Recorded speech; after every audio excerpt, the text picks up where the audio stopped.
ఒక 5 అంశాలను ప్రధానంగా తీసుకుందాం. మొట్టమొదటిది విద్య. నేను మాట ఇస్తా ఉన్నా, మీ పిల్లలు ప్రైవేట్ పాఠశాలలో చదువుతున్నా, ఎంతవరకు చదువుకున్నా కంప్లీట్గా మీ మీద ఒక్క రూపాయి కూడా భారం పడకుండా చదివించే బాధ్యత మేము తీసుకుంటాం. మన రెండో అంశం పాంచజన్యంలో వైద్యం. ఏ రోగమన్నా రాని, ఎంత పెద్ద హాస్పిటల్ అన్నా కానీ, మన తెలంగాణలో మన జబ్బు ఎక్కడ తగ్గుతుందో అక్కడ మీ జేబులకెళ్ళి ఒక్క రూపాయి ఖర్చు కాకుండా ఉచిత వైద్యం అందించే బాధ్యత మేము తీసుకుంటా ఉన్నాం. మూడవది వ్యవసాయం. మన ప్రభుత్వం రాబోతా ఉంది.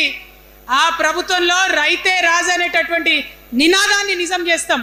ప్రతి ఆఫీస్లో, అది ఎంఆర్ఓ ఆఫీస్ కానీ, కలెక్టర్ ఆఫీస్ కానీ, ప్రతి ప్రభుత్వ ఆఫీస్లో నేను రైతునని పోతే సపరేట్ కౌంటర్ ఉండాల్సిందే, కుర్చీ మీద కూసబెట్టాల్సిందే, మీకు పని చేసి పెట్టాల్సిందేనని ఈ సందర్భంగా నేను తెలియజేస్తా ఉన్నా.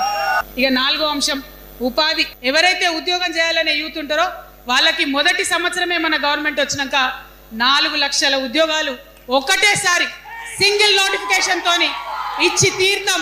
5వ అంశం, ఆఖరి అంశం, సామాజిక న్యాయ తెలంగాణ సాధించాల్సిందే. మన ఎస్సీ మిత్రులకు, ఎస్టీ మిత్రులకు, అగ్రవర్ణాల్లో ఉన్నటువంటి పేదవారికి, బీసీలకు అందరికీ న్యాయం జరగాలి. మా మైనారిటీ సోదరులు, మా ముస్లిమ్స్ కావచ్చు, క్రిస్టియన్స్ కావచ్చు, సిక్కులు కావచ్చు, అందరికీ కూడా న్యాయం జరగాలి.